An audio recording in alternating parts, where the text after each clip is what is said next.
7th of July. Top story for you this morning. Officials in the Balearic and the Canary Islands are trying to negotiate an exemption to new rules forcing British tourists returning from Spain to self-isolate for 2 weeks. They say that infection rates on the islands are low.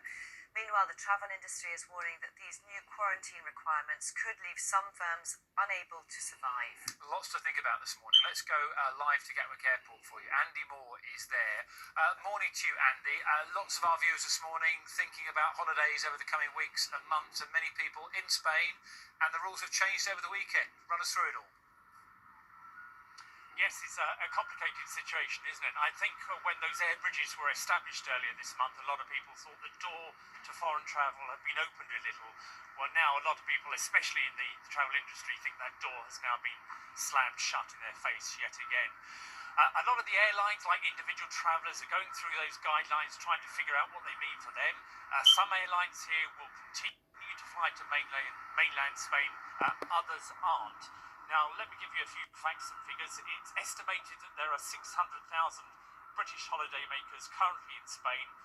When they come back, as it stands, they will have to go into quarantine, into self-isolation for a period of 14 days. And that applies to anybody coming back from any part of Spain. So that's mainland Spain and the Canary Islands and the Balearics. Now, some of those regional governments are lobbying for exemption from those rules. Let's just hear what the Spanish Foreign Minister had to say about that.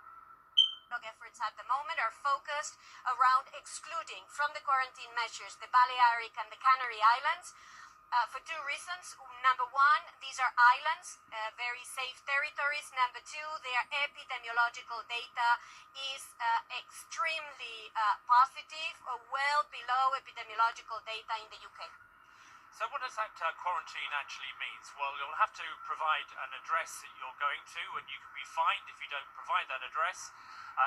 You've got to try and avoid public transport in getting there if you can. And once you reach that place, it really is stay at home apart from exceptional circumstances. It's a much more stringent lockdown than the quarantine we all experienced earlier on in the year. So you can't go out to exercise the dog. You can't go shopping. Hopefully somebody can provide you with food, or you can go online shopping. If you don't like the sound of that and breach the guidelines, you could face a £1,000 fine. And we're told that about 1 in 5 people, there will be a check of some sort to make sure you are following that guidance. Andy, thank you very much for that really interesting information this morning. That's Andy Moore, who's live at Gatwick Airport. Yeah, there's politics, of course, behind all of this as well. Our political correspondent Chris Mason is in Westminster for us, and there's been so much discussions about why they reached this decision and what's going forward as well. Morning. Yeah, morning to you. It's a reminder, isn't it, of the swirl of uncertainty that surrounds so many aspects of our lives as far as coronavirus is concerned. The government was determined just a matter of weeks ago to put in place these so-called air bridges to open up the prospect of a foreign holiday, that chance to get away from it all and forget about things back home. But of course the problem is, looking at the data, there is always the chance that confidence disappears and that the brakes are slammed on. Now, here on Breakfast, the conversation has been playing out between holidaymakers, holiday companies and the government following this decision. And a plea in the last hour here on the programme from the boss of TUI, the travel company, for more subtlety in how the government makes its decisions in the future.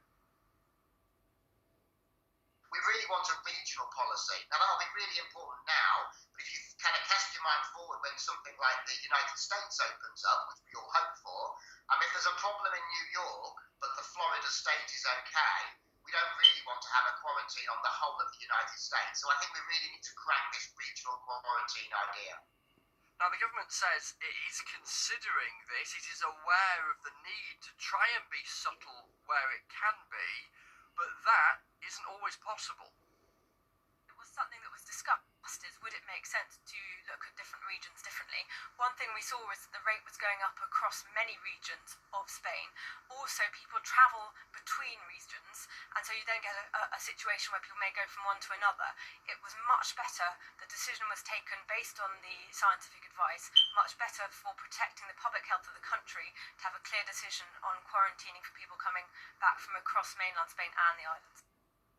Now, Labour say that this shows that there is now a sense of panic and a loss of control from the government, although they do endorse the idea that it's important to look at the data and for the government to react to that data. And Nick Thomas-Symonds, the Shadow Home Secretary, will be here on breakfast shortly.